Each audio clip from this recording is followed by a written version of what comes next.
Thank you. Hello. Hello. Hello. Everyone having a good life? Yeah. Good. I'm not sure about this mustache either, by the way. Get a lot of shit online for it. This guy messaged me the other day saying, you look like a fat, washed-up Jack Black. Jack Black's 20 years older than me. He's fat as well. These men on the train the other day, they were like, Pablo!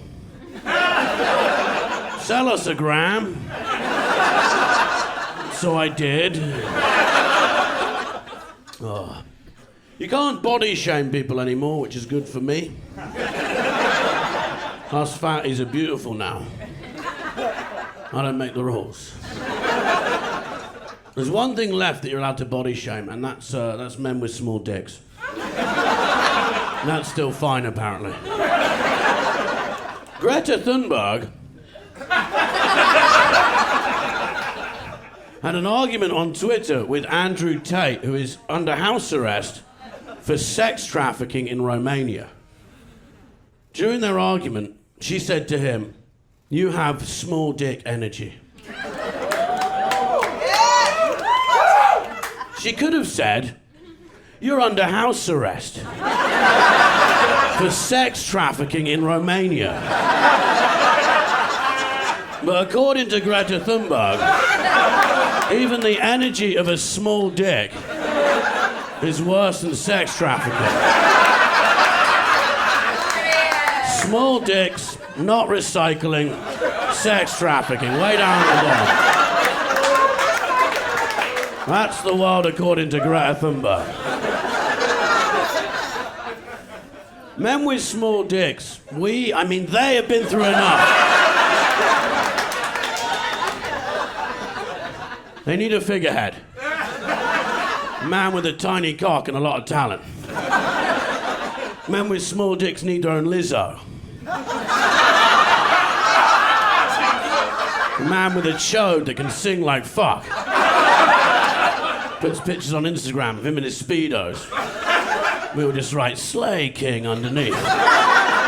If you just had a cold bath, you look fantastic. I've got a bad phone addiction. I spend about 7 hours a day staring at my phone. Anyone that bad? Yeah. 7? Yeah, what are you looking for? Anything. Yeah, you found it yet? No, fair enough. Me neither. I just scroll. I watched a woman I've never met before make a lasagna from start to finish on Instagram Live. I was there while it was in the oven, just waiting. I was like, this looks great. Not good. I got a friend who's a heroin addict, and he's worried about how much I use my phone. He's like, you're wasting your life. And he's right.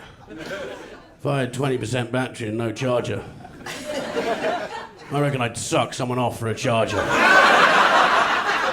When I say I reckon, I mean 100% I would. Suck the charge right out of him. I'm just wasting my life on Instagram, though. I got followed the other day by this girl I went to school with. Wasn't even friends in school. She followed me. I was like, oh, I wonder what she's been up to all these years. Followed her back. Went through every single one of her photographs. 10 years of her life. It took me an hour. Turns out she's engaged to a man called Trevor.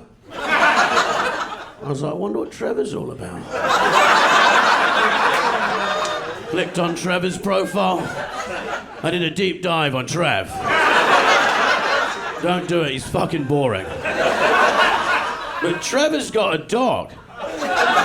And he's made a little profile for the dog. So I clicked on the dog's profile. Suddenly it's 4 o'clock in the morning. I'm at Trevor's third cousin's wedding in Mexico. And Trevor's not even there. Pathetic.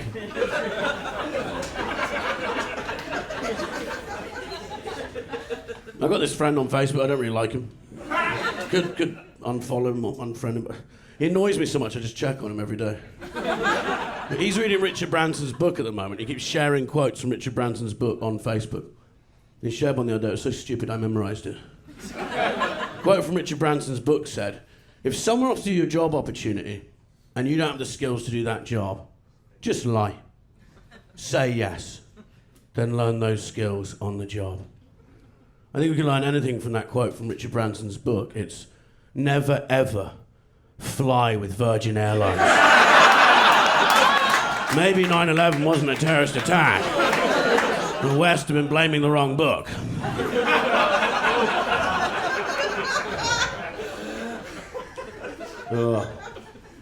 It's good being in America.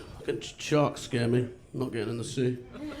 Terrifying. I was watching a documentary the other night on sharks. The guy hosting was like, you know, sharks are more scared of us than we are of them. I was like, really? I don't think sharks stay up all night watching documentaries about me. Later in the show, it was like last year there was only 60 unprovoked shark attacks worldwide. 60 What's a provoked shark attack? Who the fuck is doing that? Sounds like the worst stag do ever. Let's go to South Africa, lads. Find a great white and just start fucking with it. Dressing the groom up as a seal, like, woo! Shark's like, will you stop provoking me? Best man draws a cock on the shark with a Sharpie.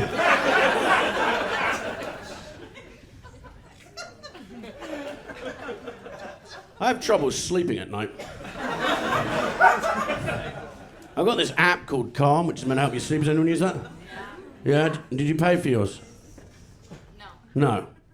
So I paid £60 up front for a year. And I found out it's really easy to get for free. It's information like that that really keeps me awake at night. If you haven't got Calm, it's basically this man who records his shower. Pretends it's a waterfall in the Amazon. Charges idiots like me 60. Makes this stupid bird noise. He's like, chirp, chirp, chirp, chirp. If you listen closely enough, you can hear him count my money. He's got this really creepy voice. He's like, come down to the waterfall. Close your eyes. Open your mouth. Let the rainwater trickle down the back of your throat. Don't worry, clouds can be salty too. Chirp, chirp, chirp, chirp, chirp.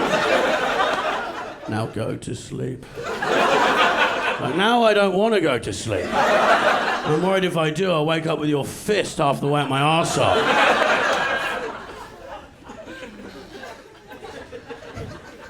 Right, I'm going to tell you a story. This is 100% true. I live in this big block of apartments in London, and there's 72 people in it. And someone made a WhatsApp group for us, so we can just hate each other more than we already do. But there's these two guys, gay couple in my block of flats, who are always having these wild parties. And they messaged the group recently saying, we're gonna have a party, it might go on a bit late, so we're just giving everyone a quick heads up. It was 9 o'clock the next morning. The man who lives beneath me with his wife and kids messaged the group and said, it's 9 a.m. My wife is crying. My children haven't slept. I can smell drugs. You're a disgrace. The gay guy wrote back saying, do you know what's a disgrace, mate? You messaging me on Grindr to say that I have a nice ass and you check it out every time I walk across the courtyard. The guy's wife said, do not slander my husband. The gay guy was like, oh, I am not. He put a screenshot of the Grindr message in the 72-person WhatsApp group. The lady who lives down the corridor from me just said, guys, I don't think this is the right place to be discussing this. And I was like, no, I think this is exactly the right place to be discussing this. I've run out of lasagna to watch. Guys, I've been Red Richardson. Have a brilliant night. Thank you so much, everyone. Nice to be here. I go by TJ because I have a very difficult Haitian name to pronounce. I use my initials TJ, but my real name is Thomas Jefferson. So I use that to make it easy for me. I don't look like a Thomas Jefferson, I don't. Maybe one of his kids, but not him, you know what I mean? All right, we're gonna get along. This is more where that came from.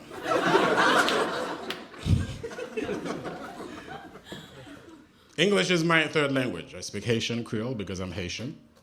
I speak French because of a foreign exchange program.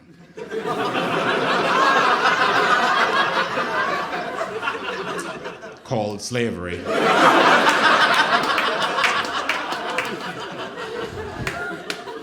Terrible program. I did not recommend it. You know, it's too much to pay for French. It's not worth it. Try Rosetta Stone instead. That is way cheaper.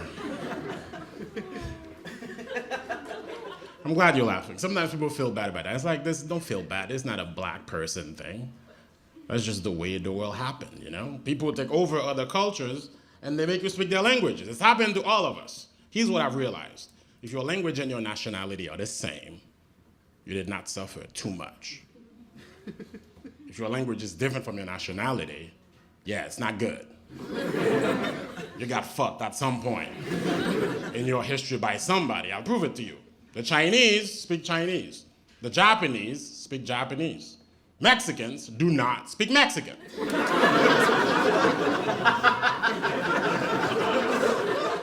What the fuck happened there? Well, I'll tell you what happened. It turns out Spain had one of the largest foreign exchange programs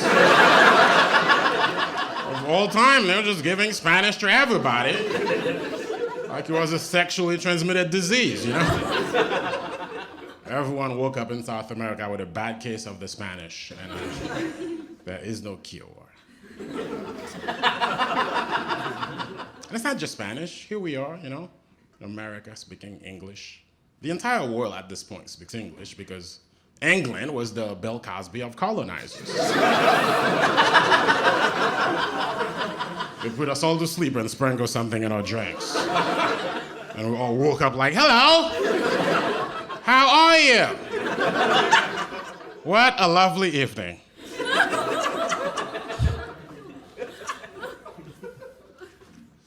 It is weird being in America now as a black immigrant, because people just look at you and they assume how you must feel about things. It's strange, you know? 2 summers ago, I went to a protest by accident. Yeah, I did not mean to go at all. I was biking in Brooklyn, and all of a sudden, I was like, oh shit, I'm in a protest now, fuck. It was terrifying, you know? I was surrounded by all these young, hopeful white people. And I was like, all right, this is probably a protest about my life. So I think I have to stay. It's not a good look to leave the protest about your life. So I stayed, and it got weird. A lot of them were coming up to me. They were like, you matter. And I was like, I never thought I didn't, but thank you, I guess. You fucking weirdos, get out of my face. White liberals, listen, you have good intentions, but you're very annoying, you know? Just leave me alone. I don't need you to prop me up. I'm not gonna go to a protest in America on purpose. I'm not. I'm from Haiti. I paid a lot of money for a green card to be here. I'm not dying for this country. You guys do that shit. That's your country. Why would I risk dying for America? I survived Haiti. Surviving Haiti and dying for America, that would be like you survive cancer, then you die of a gluten allergy. That's how insane that would be. I'm not fucking doing it. You die for your land.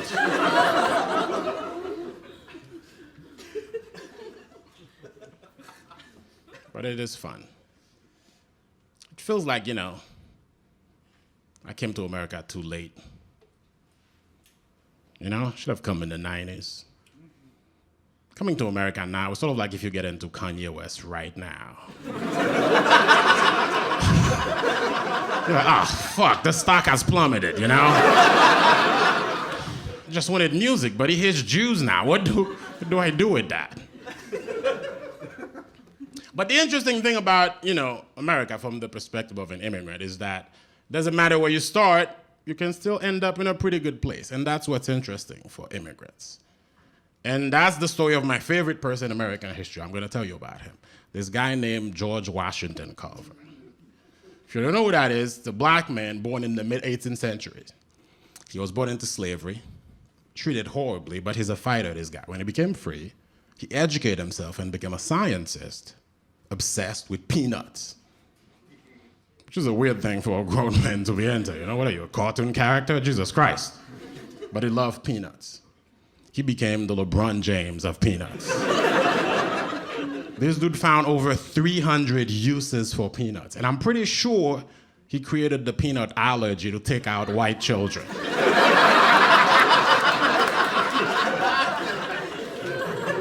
For obvious reasons. I've never met a black kid with a peanut allergy before. Could the science be that precise, That's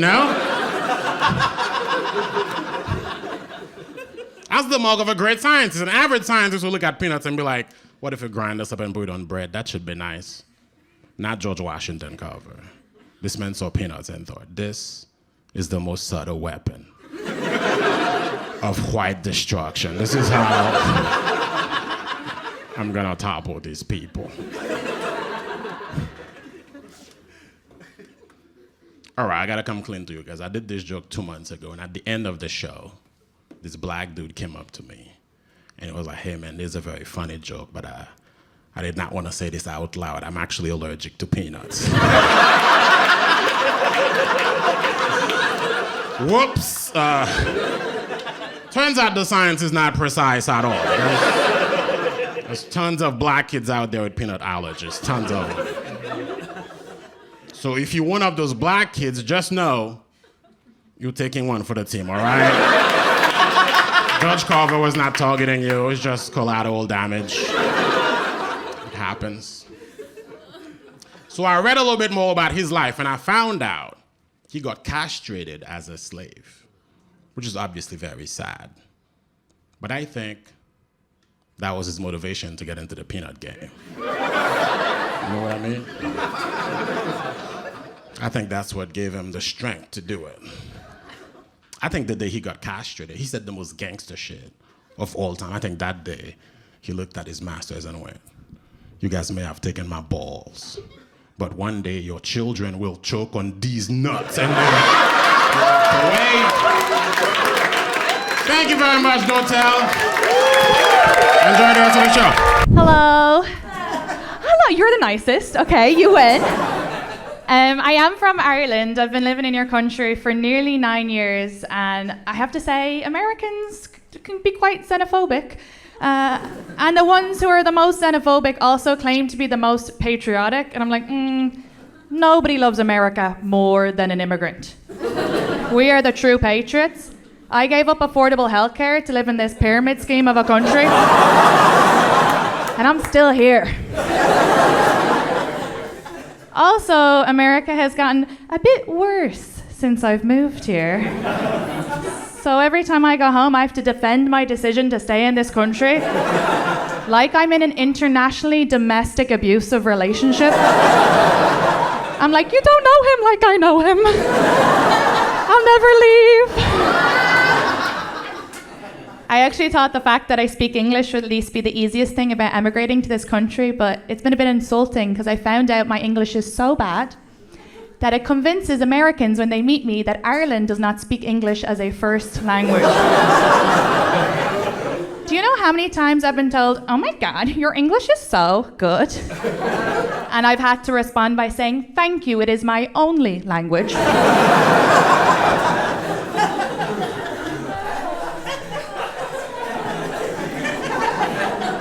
It's because in Ireland we speak a Hiberno English, so it's a little different. We speak predominantly in slang, and I didn't realize that you guys didn't speak the same slang, so I've never explained it. And I'll give an example. We'll always say it's grand, okay? But it means it's fine. You know, how was the long drink? It's grand.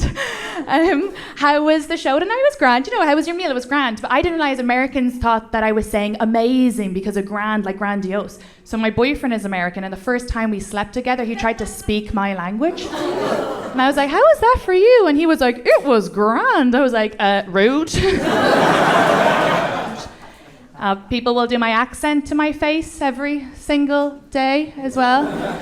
I think that Americans think it's okay to do an Irish accent because Irish people aren't marginalised. They're like, oh, this is a safe accent to do. And I'm here to tell you it's not, okay? Because you'll start off with a top of the morning to you. But then you'll start to sound Indian. And then you'll start to sound Jamaican. I'm like, wrap it up, it's getting offensive. I've had a lot of cultural differences since I moved here. For example, as a foreigner, I really hate tipping. But as a bartender, I really hate foreigners. I don't bartend anymore, but I found it quite stressful when I moved over because it was the first time I ever saw bartenders doing shots with customers. That blew my mind, okay? Because you wouldn't see that behaviour in any other profession. Could you imagine if you went into a pharmacy and you're ordering your Xanax? And the pharmacist was just like, there's 2 for you and 1 for me. Let's all be happy. Or cigarettes as well. I don't know what LA is like, but New York City, Jesus. They will give you side-eye while you're having a cigarette while they're on acid. It's mental. I was having a cigarette in peace, and this girl, she couldn't have been more than 14. She crossed the street to get mad at me. She left her life to come into my life. A stranger. She goes, oh my God, don't you know smoking kills? I was like, yeah, you should start.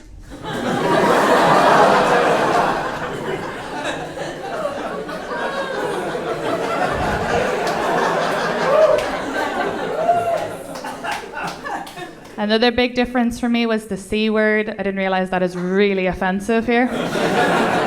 In Ireland, your parents are disappointed if it's not your first word. So I didn't realize, it was crazy to me that you guys can't say the C word, but you can buy guns. So I say the C word, you get all uncomfortable, and you're like, bang, bang, bang. It's crazy too, because a lot of time when I meet Americans, because everybody knows Irish people say it, but we say it very musically, you know? So an American will go to say it to me for the first time, and they pronounce every letter in the word. It's very aggressive, and I'm like, oh no, I didn't say that. You hate women. That's very different. I don't come from a gun culture, but my father does have a gun because he's a farmer. It's the farmers you have to watch out for in Ireland. But he does have a gun, and he used it to shoot my cat.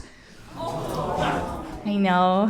I love telling Americans that. You fucking lose your mind. They're like, in this country, we don't shoot animals, only people.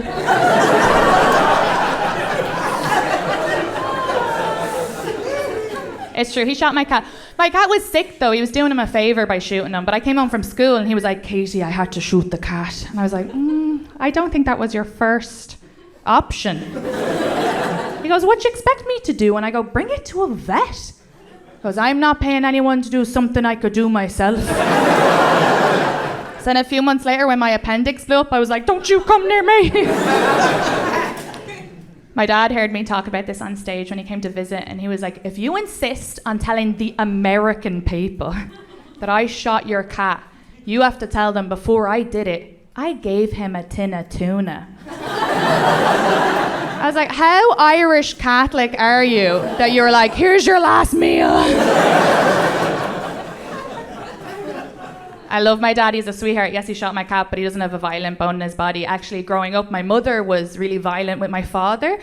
And it's a fun thing to tell people, because if I were like, oh, my dad bet up my mother, people would be like, what a monster. But when I tell people, oh, my mother bet up my father, people are like, what a feminist. What a she-ro. But my dad would have to lock us in the bathroom to get away from her. And I know, but don't worry, it'll be fun at the end. She was like traumatized. I'm like, I lived it. But yeah, he would have to lock us in the bathroom to get away from her. And when I was 5, he had me on the toilet seat, he locked the bathroom. She was throwing herself up against the door like a demon, and he had it closed with one leg like this. He lit a cigarette, inhaled, looked at me and goes, I hope you're learning how not to behave. It worked. I've never raised my voice to anybody. I've never hit a partner. I've never been in an aggressive relationship, but I picked up smoking cigarettes because I was like, I have to learn something. It's nice living in America and being able to talk about that. I feel like you guys are very open about mental health. When I grew up in Ireland, we didn't believe in mental health, and I do think you guys believe in it a bit too much. But it's nice. I think the difference with the cultures is we have a big stigma against taking pills, and you guys pop them all the time. So I think you should remember that some of your stereotypes on Irish people are a bit unfair. I'll give an example. Every time I meet an American, they'll be like, "Oh my God, you're from Ireland? Are you an alcoholic?" I'm like, "Not today." But you have to realize that, yeah, we drink a lot in Ireland, but because there's a stigma against pills, we're just self-medicating as a country. Don't you judge me when you're having your Xanax, okay? My pint is my Xanax. Anytime you meet an Irish person, just ask them why they drink so much. They'll always say, it's just to take the edge off. The edge is a serious mental health issue. I post a lot online. That's what you have to do as a comedian nowadays. So I get a lot of angry comments because I'll joke about America, and American men get really, really upset with me when I do that. But I think it's because I'm too many of the things that they don't like, okay? Because firstly, I am a woman, and that really hurts their feelings.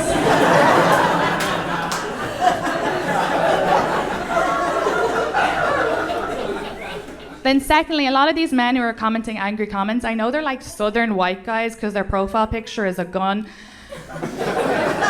And so they're xenophobic and racist. So they see me, they think, one of us, and then I open my mouth and they're like, this bitch fooled us. Then the last reason, and the men in the room already know this, I just have to explain it to the women, and that is every man secretly wants to be a comedian. Every man in this room has been watching the last 3 comedians being like, I can do that. So then they see me online, they're like, these immigrants are taking our jobs. My favorite comment ever was from a guy. He wrote, "Go back to your own country, you ugly donkey." I was like, excuse you, sir, I am a beautiful horse. Also, his last name was Gonzalez. I was like, if I'm leaving, you're fucking leaving too.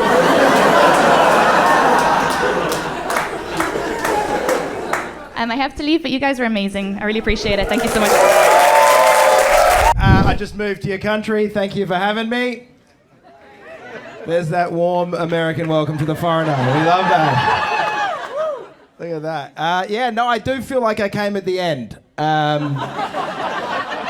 Like I spent my whole life being like, I'm going to go to America. And then I got here and I was like, I missed it. It kind of feels like I got to a house party at 3 a.m. and everyone was like, dude, this place is going off. And then I got here and there was like police and it was on fire and people are punching each other in the hand. Some guy comes out, he's like, you should have been here in the 90s, man. We're all going to Dubai. It's fucking done. But I'm here. This is me. I love it. I love America. I'm excited to be here, but I'm from a small country called Australia. It's very chill. So this country freaks me the fuck out. I'm always... Look, I got an Amber Alert the other day and I shit my pants. It's normal to you to get an Amber Alert. We don't have that in Australia. We have a tranquility. So you can understand how terrified I was. I'm at Venice Beach trying to have avocado toast for $28. And then my phone is like, Amber Alert, kidnapping in progress, 8-year-old girl stolen. I'm like, what am I, fucking Batman? What am I... Like, I just got here. What's my obligation? I'm trying to look at a view. Now I'm searching for a Toyota Tacoma all of a sudden. This guy's got a gun. I got a butter knife. Not a fair fight. I understand you guys are defunding the police. Good move. Now it's us, apparently. And the budget cuts. For nothing. Zero pay. Don't you reckon the Amber Alert app, it should be like Uber, where they're like, 8-year-old girl stolen, $2,000. Accept. Rent's due, let's fucking do it. Scary. I'm learning stuff about your country. I'm trying to fit in, learn a couple things after being here for like a year, and that is mostly that you have more chance in this country as a homeless dog than a homeless person. Learned that. Yeah, you guys love dogs. You don't give a fuck about people. That's America. All your empathy goes to the canine. The human, you don't give a shit. I got a lot of American families' houses, and they've always got a rescue dog. I've never gone to an American family's house, and I'm like, who's that? And they're like, oh, that's Steve. He's a rescue. Yeah. We were on a road trip, and the kids saw him under a bridge, and they thought he looked ever so cute. And we brought him home, gave him a wash and a shave, and he's brought a lot of love and light to the house, actually. He's just don't sneak up on him from behind. He's a biter. He will bite you. But he's got no teeth. He's just playing. So he says hello. It is nuts. It's confronting the American homelessness that we have here. You just have to get numb to it a little bit when you see it, you know? Like, I got a friend from Africa, from Soweto, Johannesburg, and he said this about America. He goes, why do the people in America adopt dogs? Why do they adopt a dog? They will not adopt a child, but they will adopt a dog. Which is odd because he is white. I don't know why he talks like that, but I invented him, so he talks how I say. But, my fictional friend raises an interesting point, and that is, why do we do adopt dogs, but not many people are adopting kids anymore. That's a big thing. We all would adopt the dog, but yeah, it's expensive. That's right. And also, I think there's a little bit. You'll help me out here, mate. What happens to the dog in the shelter if it doesn't get adopted? What do they do to the dog? They off it, yeah. A lot of people say put it to sleep, but we got a freak down the front here. Straight in. They kill it. I volunteer. Yeah, they kill the dog. And we all know that about shelters, right? And that inspires us to get the dog. So what I'm saying is this. If we want more kids to find a home,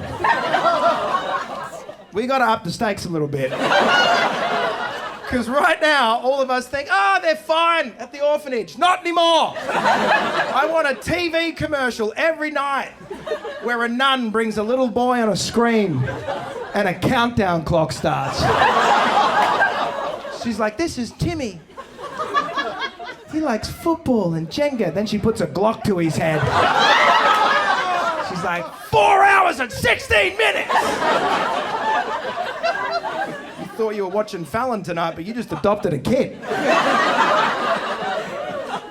That's what I'm doing. I'm adopting.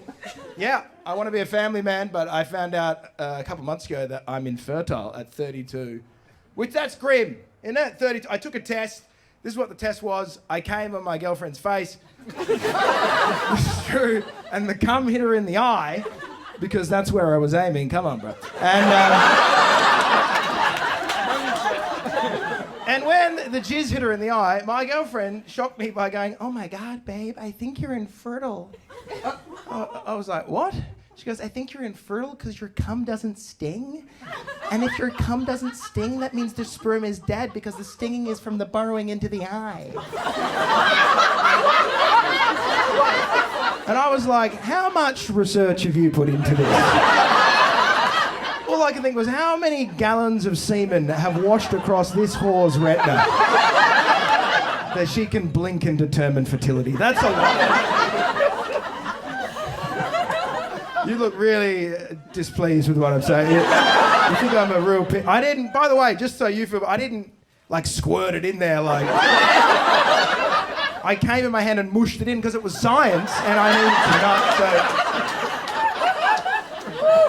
I can't shoot in, I'm not a shooter. I'm saying too much now. Listen, I'm more of an oozer. And that's just me, and it's not sexy. No girl wants you to be like, oh, I'm gonna fucking weep on you. Here we go. Yeah, that's not the point, let's cut that. Everything is scary. The sex here is very, there's no intimacy in American sex anymore. I think we've all been destroyed by porn. A little bit. Do you feel that? Like, do you remember what you used to be able to come to? I used to, just a tit was enough. I would see a nipple and ejaculate. It wasn't even a woman, it was a fat guy in activewear. And we've been washed with way too much porn, and now I hate myself all the time with what gets me off. You ever come and then you sit at the end of your bed and you just close the laptop lid and you're like, I guess the FBI will be here in 15 minutes. This is not who I want to be. Gonna need help enforced on me in some way. It's bad. I quit porn for about 6 months, and then I did return. And you know what I noticed when you return to porn with fresh eyes is the advertising is very low quality. No major brands are associating on Pornhub.com, which is interesting to me because we're meant to be a sex-positive society, but they won't advertise there. Like, there's no Best Buy ad before an orgy. But why not? If I worked in marketing, I would exclusively advertise my products on Pornhub. It's a big audience, paying attention in a good mood. You get to associate your brand with orgasm. That's as good of marketing as you'll ever have. You just have to link the product to the video, right? Like, oh, you think she sucks? Dyson. You know? You seem to be watching a lot of stepbrother, stepsister porn. Ancestry.com. We'll find you someone distant enough it's legal to fuck them. That's our plan. Yeah, we're dark in the sex. The sexual energy is too much. I don't like hookup culture. I'll tell you the moment that I was done, and I'll leave you. I brought a girl home, and she immediately got on my bed, and she looked back at me, and she goes, I want you to demean me. I want to be demeaned by you. And I was like, well, I'm about to have sex with you on sheets I haven't washed in 6 weeks, so I'm not telling you how to feel, but demeaned would be right up there. But I wanted to please her, so I was like, what do you want? And she goes, I want a daddy to talk down to me and put me in my fucking place. I want a man to degrade and demean me with his words. That's my kink. And I was like, are you sure? Because I'm pretty good at this. Like, the dick is weak, but the insults are strong. She was like, yes, Dad. So I went for it. I wanted to please her. I just looked at her and I was like, well, Jess, you've always been a disappointment to your family. Let's start there. Your mum and dad worked tirelessly hard to put you through that expensive school, and you rewarded them by never applying yourself or trying hard. You dropped out. You didn't get a job because you thought you're above hospitality and retail. You're nasty to your friends. You're a user, a taker. You're a non-playable character in the Matrix, really. Just a barely sentient mist that... And the only reason I'm even bringing you home tonight is that I've messaged 9 other women and they had too much self-respect to say yes to a piece of shit like me. So I'm going to fuck you for 2 to 3 minutes now, and when I come and the testosterone is drained from my brain and I have a clarity of thought for just a moment, I'm going to hate myself in a way you simply can't understand. I'll look at you in the bed and realise we have nothing in common and we've both used each other in some horrible meat exchange, and I'll feel so empty and alone, and I'll think, why is it that I'm with you when there's someone out there who I could truly connect with and be vulnerable and build something real and intimate with, and then I'll remember that I haven't done the work on myself to truly actually give myself to a person because I'm a narcissistic coward. So until then, I guess you'll fucking do. So she's crying, right? She's like, I thought you were just going to say that I'm a slut. And I was like, and you're that too. Anyway, I'm Amos Gill. It's an absolute pleasure to talk to you. Good luck, America. Bye-bye. Thank you. I'm actually mixed. My mom is white, blonde hair, blue eyes. I've never met my father, but I'm guessing he's not.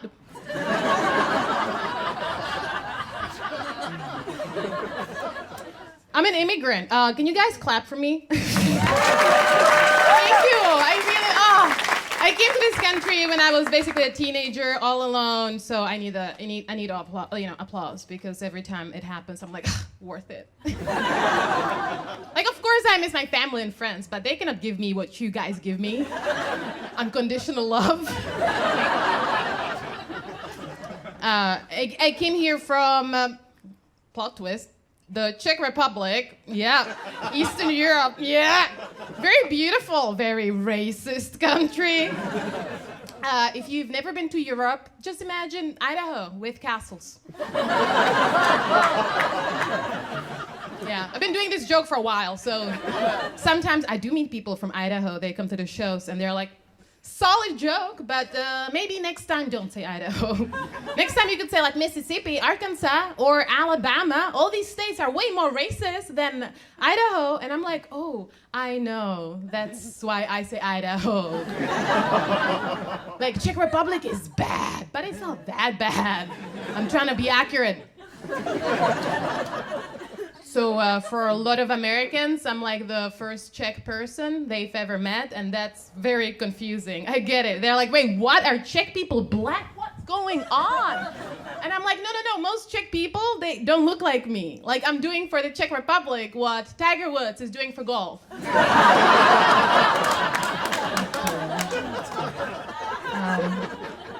I live in downtown LA. Anyone else lives in filth? Oh, it's filthy. I live by the city hall. You know, a lot of shit goes down by the city hall. A lot of protests, a lot of rallies. I actually almost got hit on by a Trump supporter. He almost hit me in a car. He was driving a car.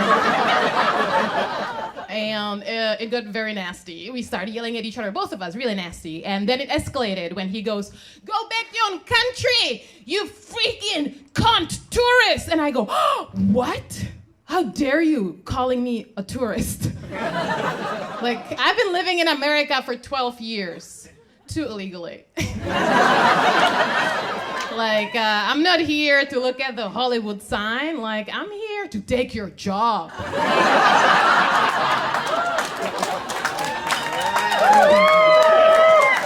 You guys know it's a joke because I don't have a job. I'm one of the good ones, I guess. But it is a mean thing to say to someone, right? Go back to your own country. It's such a mean. I never understood it. I never understood why people say it. Why do people say it? So it's such a mean thing to say. LA, love Los Angeles. 12 years. I love it. It's home. Some people shit on it. I don't love it. Recently, I encountered these two New Yorkers, and the way they spoke about LA, I was like, oh my God. They were like, LA is so freaking fake. It doesn't have real city center. You cannot walk anywhere. Everyone is so freaking fake. And before I knew it, I was like, well, if you don't like it here, just go back to New. No! I cannot be that person. It's so easy to be that person. Oh my God, it's so easy. I guess that's why go back to your own country. That's universal. All over the world, people say it. Not just in America, everywhere. In Germany, people say it. Get zurück in dein eigenes Land. In the Czech Republic, where I'm from, people say it too. Yeah, they say, vrať se zpátky do svý země, jestli se ti to nelíbí. Beautiful, right? Very sexy language. Makes you wonder, why did she leave? I was just in England. In England, people say it too. Sounds different. They're like, do you know, if you don't fancy it here, perhaps you wish to relocate your country of origin if it's not too much of an inconvenience for you. They're very nice about it. Any British people in the house? Good. I do horrible British accent and they cannot handle it. They cannot hate it. They hate it. They hate it. If anyone tries, really, they always hate it. They always hate it. And it's so unfair because sometimes they do pretty bad American accent and we're so nice about it. We are like, yeah, of course you're Batman. Anyways. I don't know, you guys. I do have an accent and it's better now. It's better. It used to be so bad. It used to be so, oh my God, so bad. And I felt so self-conscious about it. And then I watched the Arnold Schwarzenegger documentary. I was like, it is inspiring. It is inspiring. Oh my God. Now, Arnold Schwarzenegger, I love Arnold. Anyone else loves Arnold Schwarzenegger? I was hoping it would be more, but I think that's what's wrong with this country.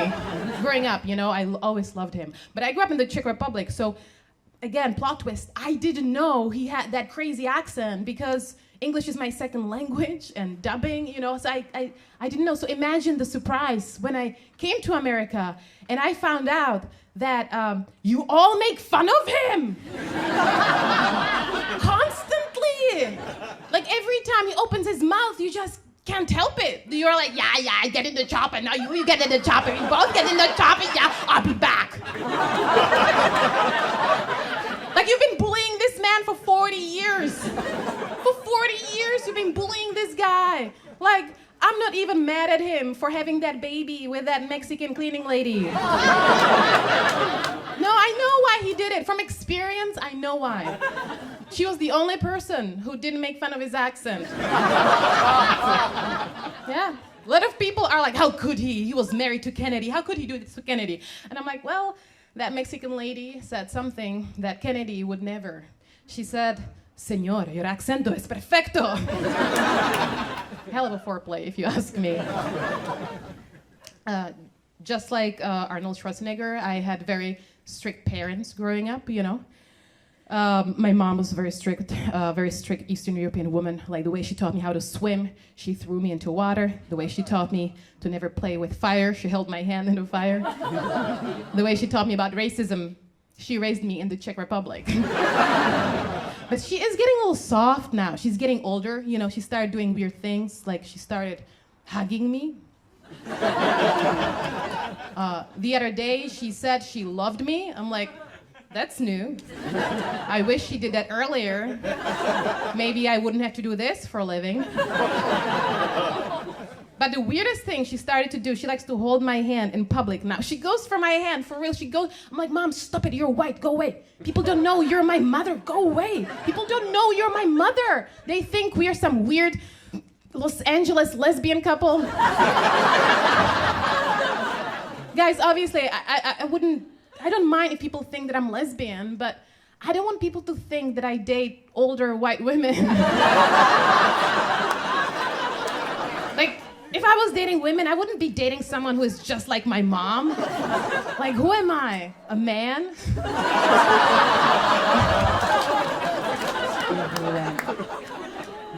I got married in my early 20s. Anyone else is an idiot? No, I don't regret it. I actually don't. Like, a lot of people are like, don't do it if you're too young. No, I don't regret it. If you know in your heart that your visa is expiring, you go for it. You follow your little heart. Got divorced. Found out, very ugly thing, I found out that my ex-husband now tells people that I only married him for a green card. I'm this Eastern European hoe who just wanted a green card, which is so messed up because that's my joke. Obviously, I didn't marry him for a green card, but I don't like the way women who do marry for a green card are treated in America.